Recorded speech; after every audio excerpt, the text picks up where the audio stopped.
oh, oh, that was good. Oh, that was fantastic. It's still going. The absolute golden child of wrestling right now. Big Johnny, he's not giving it up. Who's supposed to beat him? If it's not going to be Reed, then explain who. Nobody's taking this away from him, and the fun is just going to have to continue. Suck it, nerds. What's going on, everyone? Your boy here, Paula, from Down, Down, Up, Up, and as you can tell, my mood has completely elevated as we have finished both nights of NXT TakeOver Stand and Deliver. A show with matches I was worried about, happy for, excited for, and very confused and interested about. Let's dive into it. So first off, night one. Kickoff we did get, and it was about as standard as expected. One thing I liked about both kickoffs, though, Samoa Joe sitting down with some of the wrestlers for some amazing interviews. High stakes. I love the O'Reilly and Cole interviews from night two. Night one, Raquel's was pretty good with Joe. I enjoyed that. But on to the actual wrestling. We did have a kickoff match both nights. Night one, it was Zoe Starks and Toni Storm, and surprisingly, Zoe Starks pulled it out. But to be fair, we've seen her more on TV recently, and alongside Io Shirai many a times, so this is sort of her getting a little due. She's still here, she's putting in the work. Toni, I'm not sure what's next for her in NXT. Maybe she can find a real tag team partner and try to get the tag team championships. Because right now it doesn't seem like the main card is working so much for her after losing 2 championship matches to Io Shirai. So, not sure what to go next from there, but extra matches I'll take. Now to the actual main card of night one. Well, we started off with the expected Pete Dunne, Kushida. I'll be honest with you guys, this match was pretty good. Kushida really put in the work like I expected. But I could have done another 10 minutes of it, honestly. I was just sort of getting into it when all of a sudden, oh no, Pete has broken his Kushida's fingers. Bitter end, 1, 2, 3, it's over. I agree the right person won.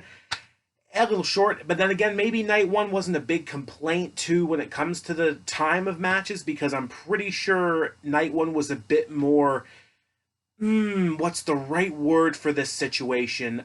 More comply to fit under the 2-hour time limit provided by the USA Network, because remember, it was live on the USA Network and WWE Network / Peacock, so could have used a bit more time, but Pete Dunne winning. They have changed his music. The beat remains the same, but I don't see it as a plus. That's just some side info I can throw in there. It's more of just the shenanigans of changing things for absolutely no good reason, so annoying. But Pete Dunne picking up the win, a nice little match, no complaints. Next up, the Gauntlet. That was a crazy ride to get through, so let's go through this. First of all, I completely misunderstood the rules for this match, I'll be honest with you guys. I thought this was a traditional gauntlet style. I did not know that every 3 minutes a new man entered, regardless of whether someone was eliminated or not. So we started off with Swerve attacking Leon Ruff during the entrance. They took a bit to get started, then they're putting in the work. Out comes number 3, Bronson Reed. They're trying to take him down, failing. Then Cameron Grimes comes out, buys the services of Isaiah Swerve Scott, so now we got a little partnership going on. Then, right when Dexter Lumis is about to come out, and his entrance was amazing, in front of that skull, 10 out of 10 would watch again. But off screen, I believe Leon Ruff got caved in by Cameron Grimes, but for some odd reason, Swerve threw Grimes out of the ring and pinned Ruff like it mattered who eliminated who at that point. It didn't. But Swerve stole the glory, so to speak. Leon Ruff was out of there. Then there was a bit of a confusion for me. Around the time LA Knight was coming in the match, I believe Dexter Lumis got injured going over the top. It looked like he was doing the X, and the referee was coming to check on him, and it took a bit for him to get up. But when he got up, it didn't seem like anything was out of order. So hopefully Lumis is okay. But then out of nowhere, he locks in his submission, I believe it was on Cameron Grimes. LA Knight grabs Lumis's legs and rolls him up to eliminate Lumis. I'll admit, I had my doubts on who the winner was in this match between Reed and Lumis. But I was not thinking in 1,000 years that Loomis was going to A, go out that quick, and B, go out second. Where did that come from? But to be fair, LA Knight got completely bombarded by the other three men left in this match, and then also eliminated kind of randomly by a running senton from Bronson Reed. So that's twice that Reed has pinned this new fool. And once LA Knight was out of the ring, Loomis locked in the choke on him, and it seems like that's the new program. For all the people who seriously expected Loomis to make it to night 2, that's a big disappointment and a shame to throw all this Johnny and Austin Theory shade on Loomis only for this to happen. That was confusing. But they made up for it with the rest of the match because Swerve surprisingly eliminated Grimes by holding the tights, reversing a roll-up. It came down to Swerve and Reed. That was a surprise. And to be fair, Swerve put in the work, but he could not hold down Reed. Bronson Reed won, and he got the match. I got no complaints about the winner, but whoever orchestrated that match, taking some chances there. I still don't fully know how I feel about the whole thing, but Bronson winning did make me feel good. He got the shot, but obviously we know how that ended, but we'll get to it. Continuing night 1, we then had, I believe, the UK Championship match. The match I was just trying to pin in my head and failing. Tommaso Ciampa, Walter. Ciampa came out looking better than he has in months. He got rid of what I call the old man hair. So, looking pretty damn fresh, and Walter does as Walter does, although fair play. Ciampa put in the fight. It was an amazing match. There was a spot in it where Ciampa was just trying to take down Walter, clothesline after clothesline after clothesline after clothesline after clothesline off the ropes. Wouldn't go down, and then finally Walter chops him, sends Ciampa down, but Ciampa just pops right back up and finally clotheslined the big man down. Hell of a near fall after several air raid crashes to Walter, including one from the top. A fairy tale ending, which I did not expect Ciampa to actually hit on Walter the whole match, but no, the obvious fact remained. Ciampa could not do it, and I hate to say it, but in my case, I know this wasn't hated by everybody, but in my case, they really threw the ending away to me, because Ciampa was kicking out of power bombs, he was surviving all he could. Walter gives him just one big chop and then pinned him. I understand Walter's offense can be used incredibly for different choices to end matches with different rivalries and they have different meanings. I'm trying to put this in a good sense of words and the tongue is failing, but that's not how we should have ended this match. So, hate to say it, it completely blew the mood for me for the little celebration afterward, the aftermatch feelings.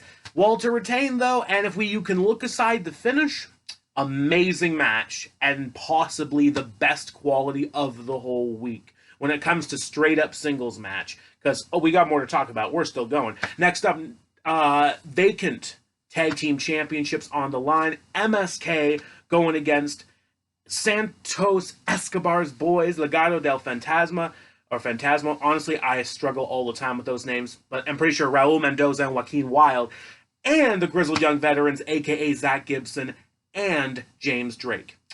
This match was pretty good. Not much to really complain about, and if you can just get over the fact that it was sort of low-key for maybe the first little bit, it picked up quick. It picked up quick when everyone was just jumping over the ropes like crazy. Hell of a near fall when Mendoza and Wilde hit their finisher on, I think it was Lee or Carter, one of MSK, who kicked out, and I was just like, oh, okay, that's a lot. And then finally MSK were able to pull themselves through, hit their blockbuster-assisted finisher on Zach Gibson. 1, 2, 3, new tag team champions. They did not fool me this time. I'm pretty sure in my predictions video, I picked MSK. Good feel moment for those kids, because they won the Dusty Cup. They shocked the heck out of me. So I figured, well, we've already given them that. We're going to push them all the way. And we did. Very rewarding moment for me as a fan. So, props to those kids. I hope they have a lovely title reign. And whether they do or not, they got this far. And coming into NXT and doing all this so quickly, That's a heck of a spot, man. Nice rub for those guys. Now it's time for the main event of night one. Raquel Gonzalez challenging Io Shirai for the Women's Championship. First off, this match really scared the crap out of me because Dakota Kai all of a sudden interferes and she's grabbing Io Shirai on the ropes and the ref scene. I'm like, is this a disqualification?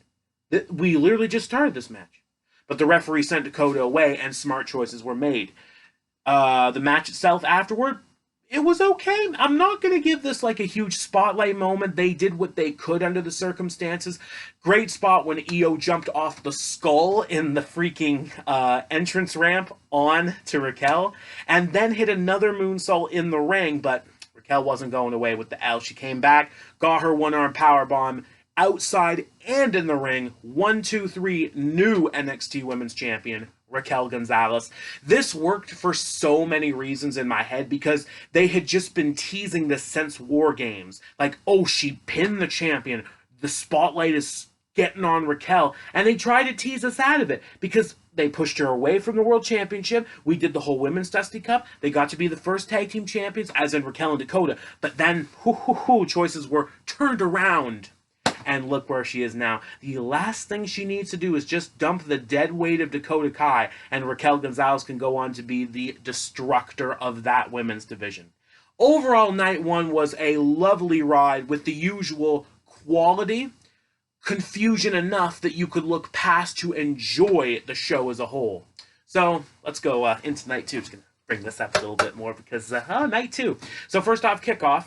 Breezango taking on Killian Dane and Drake Maverick, who sort of just returned. I thought Killian Dane was sort of hidden down after the latest Imperium offer towards him, but it seems like they're back on track because not only did they win, it was actually a number one contender match for the Tag Team Championship. So Dane and Maverick have a shot at MSK. And ironic enough, because MSK actually beat them, I'm pretty sure, in the Dusty Rhodes tournament. So we'll see how that goes. And if there's any more teases of Dane joining Imperium. Not sure. Also, if I said Sanity earlier, I apologize. I meant to say Imperium. They're who are trying to maybe abduct Killian Dane. Although less than Thatcher, but nothing like that is paid off yet. We'll see what comes in the next few weeks, I'm hoping.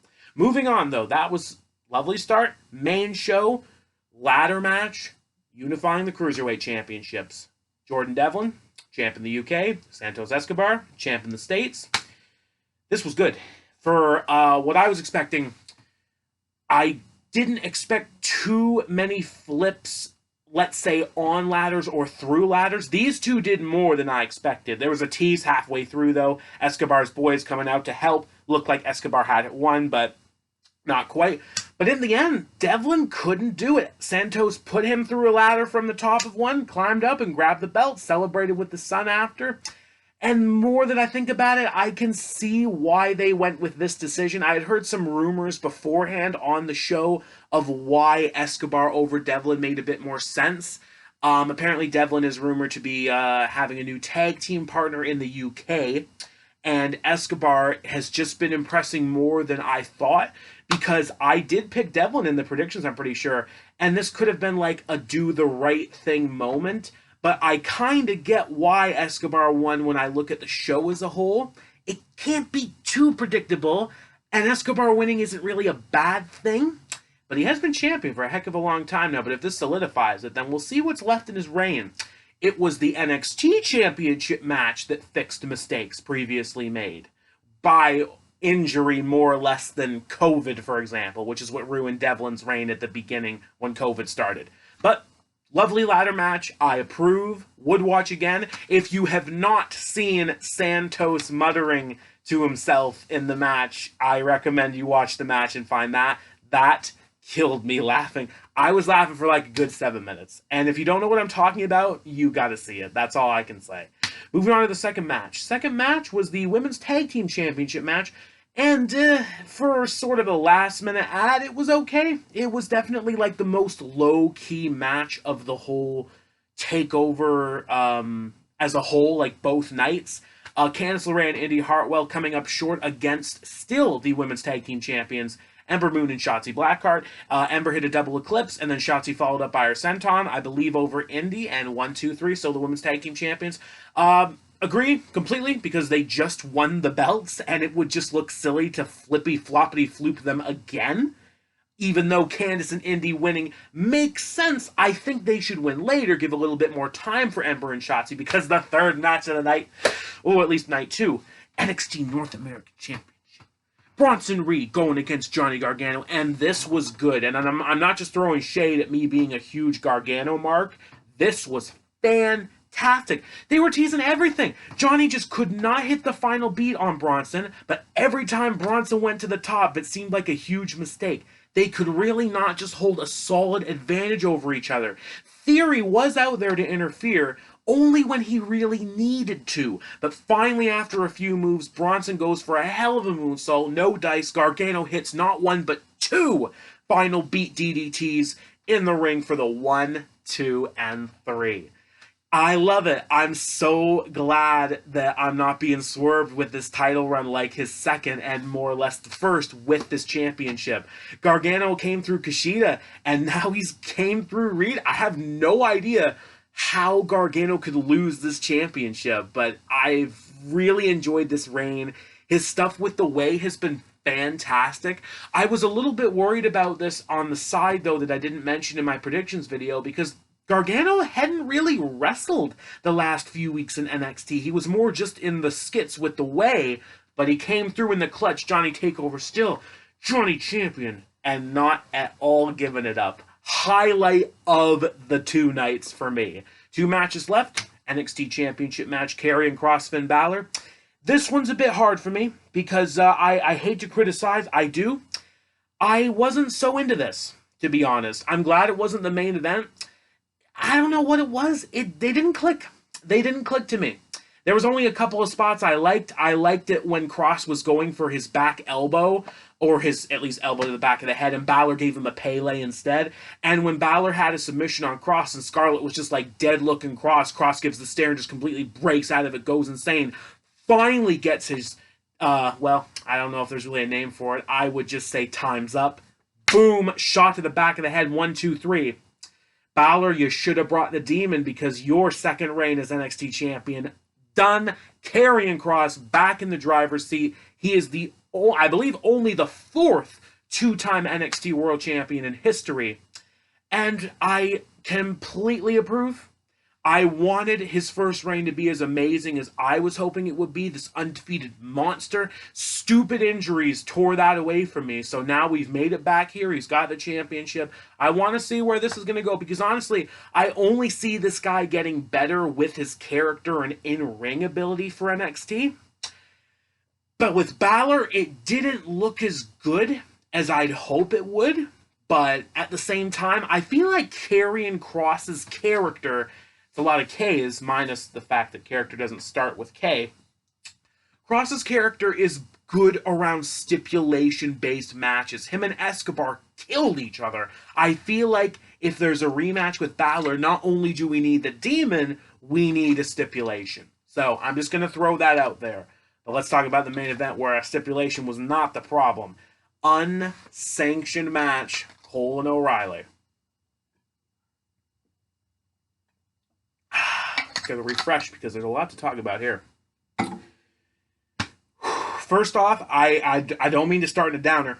Oh, was I the only one who just felt so much pain with neither men entering to the Undisputed Era's theme? Especially Adam Cole. Oh, that was painful. This stock music was just absolutely the worst. But aside from that, they tore it down. I mean, for Unsanctioned, there were chairs, there were chains, there was tools from a toolbox, stairs. They went through the pissing stage. This match did not hold back, and they tried to kill each other. It went way longer than expected. It had amazing false finishes, but oh man, like at one point, Cole got that brainbuster on the stairs. I'm thinking, no, that's it. O'Reilly's out. He's done. He just barely kicks out. Barely. Just gets the shoulder up so weak. But it wasn't 3. And then O'Reilly does fight back. He gives Cole the last shot, but Cole kicks out until finally O'Reilly said, no, I just have to kill this man. He's set up a chair backwards, and I'm not going to elaborate more on that as it is. If you haven't seen this, you got to go watch it and calm down your nerves, because he sets Adam Cole up in the backwards chair, wraps a chain around his knee, and gives him the freaking knee drop from the top through Cole on the chair. Brutal finish. Kyle O'Reilly won. All wrong was righted. If that is Adam Cole's last match in NXT, I salute you, sir. You did not chugs it up. It was a heck of a match, and I approve as much as I can. It feels good to see O'Reilly fully step out of the Undisputed Era shadow, out of the group shadow, to know that he means business by himself now, and hopefully always will. I'm worried about seeing what happens with Cole after TakeOver. I'm worried about what to expect from, I want to say Roderick and Fish. Fish, I don't know what his situation is right now, but Roddy, he left on NXT, he didn't do the Battle Royal. What's next for him? We're all going to have to wait and find out later. But that's it. That's my thoughts, my reviews for NXT TakeOver Stand and Deliver. Like, share, subscribe. Shoot me what your favorite match was. I still cannot believe we're on WrestleMania week now, because like I feel it 100% now that we are done TakeOver related things. We got SmackDown tonight. We got obviously WrestleMania night 1 and night 2, Saturday, Sunday. Gonna be a heck of a ride. I'll see you guys Sunday for my review of night 1 separately, and then Monday for my review of night 2, because I'm gonna break those up. TakeOver, I felt like I didn't have to. Plus the fact that I saved night 1 and 2 for watching them together on Thursday as I watched AEW on the Wednesday. Lovely stuff. Thank you so much for joining me if you're still here. Props to Johnny for just being the absolute best. Keep it real.